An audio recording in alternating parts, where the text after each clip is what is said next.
네, 중국이 다음 달 시진핑 주석의 3년임 여부를 결정할 20차 당대회를 앞두고 방역의 고삐를 바짝 쬐고 있습니다.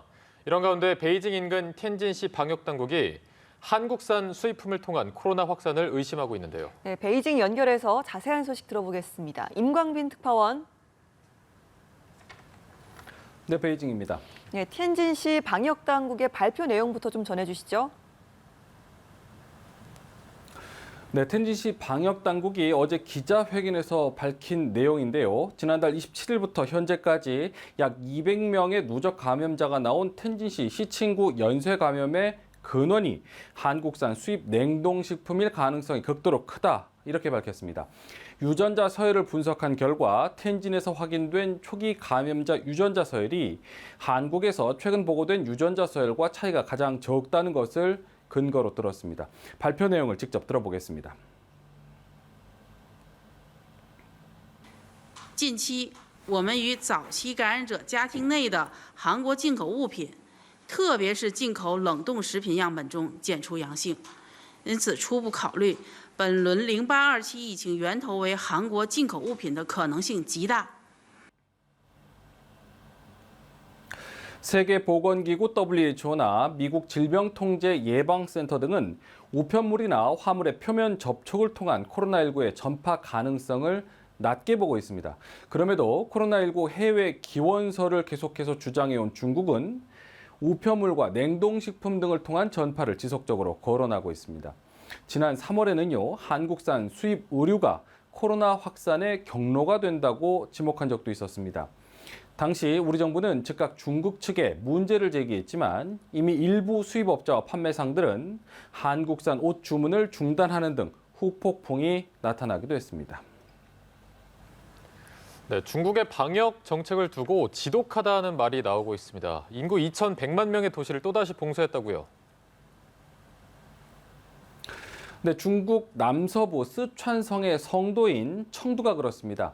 코로나19 확산을 이유로 어제 오후 6시부터 모레까지 사흘 동안 모든 주민들의 외출을 금지했습니다. 왕복 8차선 도로에서는 차량을 찾아보기 어렵게 됐습니다.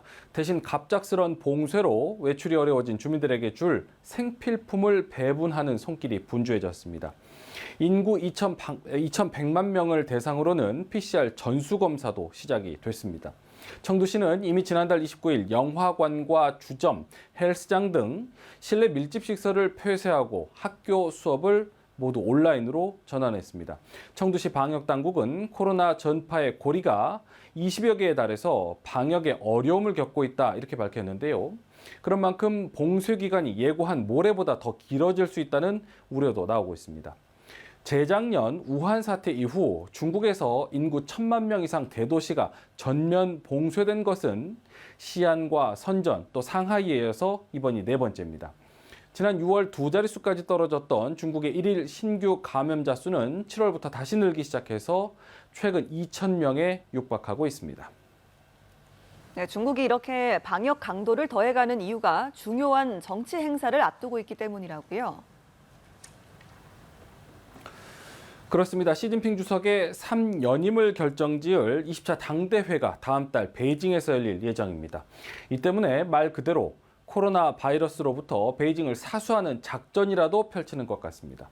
베이징으로 출근하는 또 출퇴근하는 사람들이 많은 인구 66만 명의 허베이성 주어저우가 지난달 말 전면 봉쇄됐고요. 또 인구 1,100만 명의 허베이성 성도 스자庄시는 대중교통 운행을 중단했고 또 상업시설도 모두 폐쇄했습니다.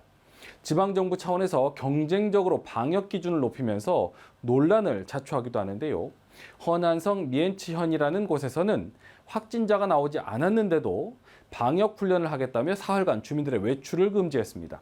또 허베이성 청더시라는 곳에서는 방역에 협조하지 않을 경우 신용불량자 블랙리스트에 이름을 올리고 3대 이내의 가족들에게까지 불이익을 주는 연좌제를 도입한다고 발표했다가 거센 반발에 부딪혀 철회하기도 했습니다.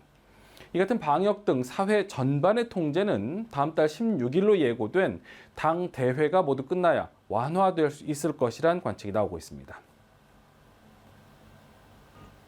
中国共产党第20次全国代表大会是在全党全国各族人民迈上全面建设社会主义现代化国家新征程、向第2个100年奋斗目标进军的关键时刻召开的一次十分重要的大会。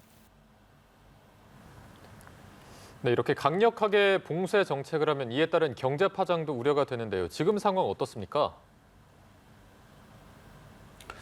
네, 앞서 도시 전체가 봉쇄됐다는 청두는 이미 지난달 15일부터 2주일 동안 생산시설의 가동이 모두 중단된 바 있습니다. 61년 만에 찾아온 기록적인 폭염과 또 가뭄에 따른 스촨성의 전력난 때문이었습니다. 청두가 중국 남서부 산업 거점 도시라는 점에서 봉쇄에 따른 경제 충격을 우려하는 목소리가 큽니다. 오늘 발표된 중국의 지난달 물류 산업 경제 지수도 전월 대비 2.3%포인트 하락한 것으로 나타났습니다. 随着这个多地形的散发，这个高温多雨、洪涝灾害等等诸多不利因素的叠加的影响，部分领域和产业的生产受到了限制，所以我们看到物流一些主要的核心指标都出现了这个季节性的这个回落。 중국의 이딴 봉쇄 조치로 세계 경제도 영향을 받고 있는데요. 원유 수요가 줄어들 것이란 전망 속에서 뉴욕의 유가도 3거래일째 하락했습니다. 지난 3월 말부터 2달간 이어진 상하이 봉쇄는 중국 경제에 이미 큰 충격을 주었습니다. 중국의 2분기 경제 성장률이 우한 사태 이후 최저치인 0.4%까지 곤두박질치면서 세계 공급망까지 영향을 미쳤습니다. 애초 올해 경제 성장률 목표치를 5.5%로 잡았던 중국 정부 역시 위기감을 감추지 않고 있는데요. 리커창 총리는 최근 국무원 회의에서 일부 직면한 어려움은 2020년보다 크다면서 경제 회복의 기초를 공고히 하는 데 힘을 써야 한다고 강조했습니다. 지금까지 베이징에서 전해드렸습니다.